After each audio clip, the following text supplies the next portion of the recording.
C'est l'heure du rendez-vous avec vos experts Serre France Maine-et-Loire sur Oxygène Radio. Michel Besançon, le directeur général adjoint de Serre France Maine-et-Loire, est à nos côtés aujourd'hui. Bonjour Michel. Bonjour Thierry. Et avec vous, on va parler de cette fameuse prime exceptionnelle pour le pouvoir d'achat. Oui. La PEPA, comme on dit.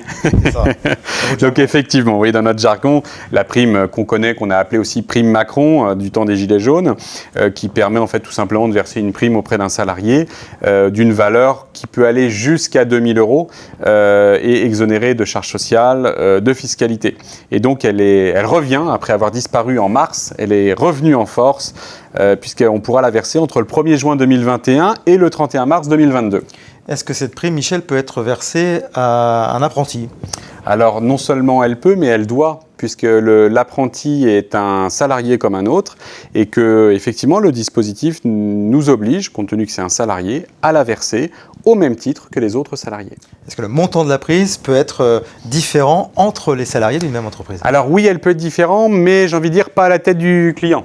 C'est très réglementé. Pourquoi ? Parce que c'est pour pouvoir avoir une notion d'équité. Alors là où on peut moduler, en fait, c'est en fonction du contrat de travail de la personne, c'est-à-dire en fonction de son emploi. On va pouvoir décider que certaines personnes en bénéficient et pas d'autres, mais de manière généralisée. Ou bien la durée de présence effective dans l'entreprise, c'est-à-dire que la personne a été présente que 6 mois, elle est arrivée au 1er juillet, par exemple.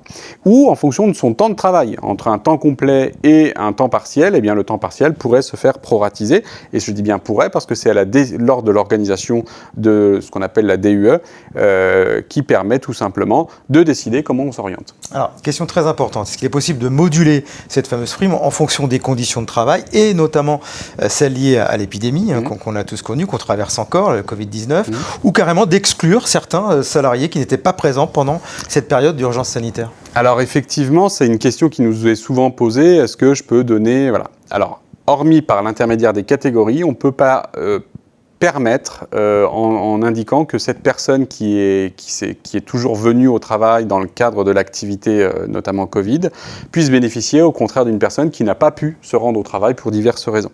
Il n'y a pas de possibilité de faire de différence dans le cadre de la prime PEPA. Et si un salarié réclame une avance sur cette prime, c'est possible ?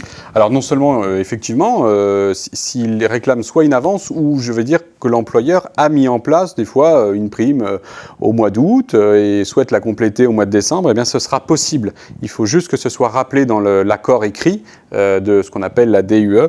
Et donc effectivement, c'est possible de pouvoir le faire à condition que l'ensemble des avances ou des primes cumulées soit fait au plus tard, le 31 mars 2022, pour être dans le cadre de la loi.